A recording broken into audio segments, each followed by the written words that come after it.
Ouais, Marcel Lemieux. exactement. Ouais. Après ça, je viens de Saint-Onésime. J'aime ça le préciser. Parce qu'on va être affecté. Excusez-moi, Monsieur Lemieux. Monsieur, Oui. j'ai l'impression qu'on ne m'a pas entendu à Laval, à la salle satellite à Laval. Est-ce que vous m'entendez à la salle à Laval? Juste me faire un signe de la main. OK, c'est bon. Alors, merci, Monsieur Bonnet. Allez-y, Monsieur Lemieux. Alors, je ne sais pas que je l'ai rendu, mais je vais continuer pareil d'improviser.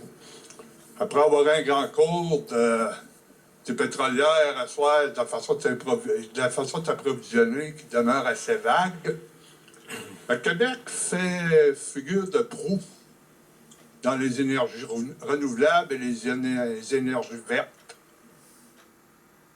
J'écoute ça depuis l'après-midi. On est parti d'un pipeline. Un pipeline qui était censé, dans notre région, faire en sorte qu'il y ait moins de trains transporteurs de pétrole sur nos chemins de fer. Après avoir bien écouté, on se rend compte qu'il va y en avoir plus.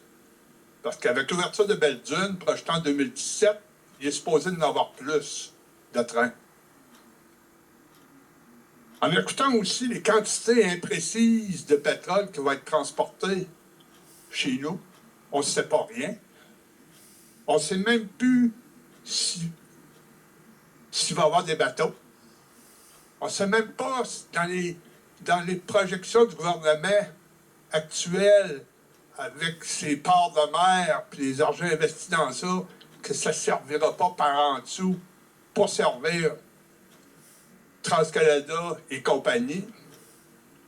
Monsieur Lemieux, Oui. je vous demande pas d'épiloguer là-dessus, je vous demande juste de poser votre question. Qu'il y ait Oui. une entrée en matière, je veux bien, là, mais pas un peu Alors, long monsieur, préambule je comme veux ça. savoir, je m'adresse au ministère de l'Environnement, en particulier à notre gouvernement.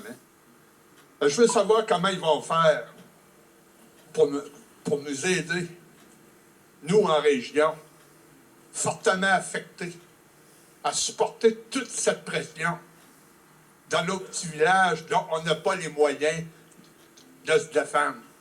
Puis on n'a pas, finalement, de supporter toute cette pression, la pression, on ne peut pas la supporter tout seul. Alors, on demande l'aide du ministère de l'Environnement, on veut savoir qu'est-ce qu'ils vont faire. Si j'ai bien compris, vous voulez savoir qu'est-ce que le ministère peut faire pour aider votre région à quoi? À nous défendre contre ces compagnies.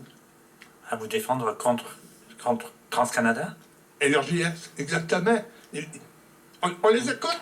Écoutez, C'est jamais le même discours.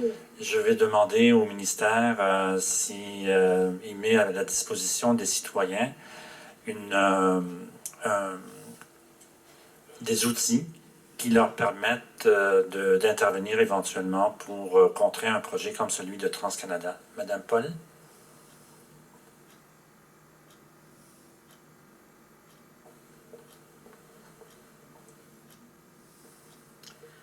Oui, Monsieur le Président, en fait, ce que je peux répondre à l'intervenant, à Monsieur Lemieux, c'est que le forum qu'on vit ce soir est probablement à laquelle on participe est probablement la meilleure façon de faire valoir son point de vue, parce que Monsieur Lemieux est entendu de manière directe.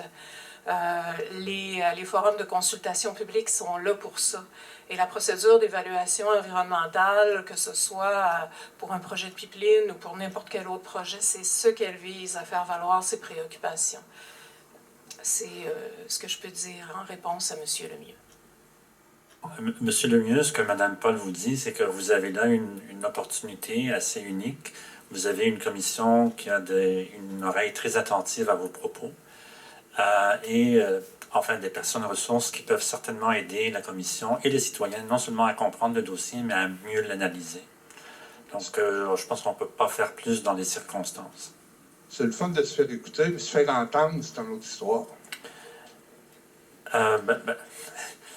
Écoutez, vous avez droit à votre avis. Merci, M. Lemieux.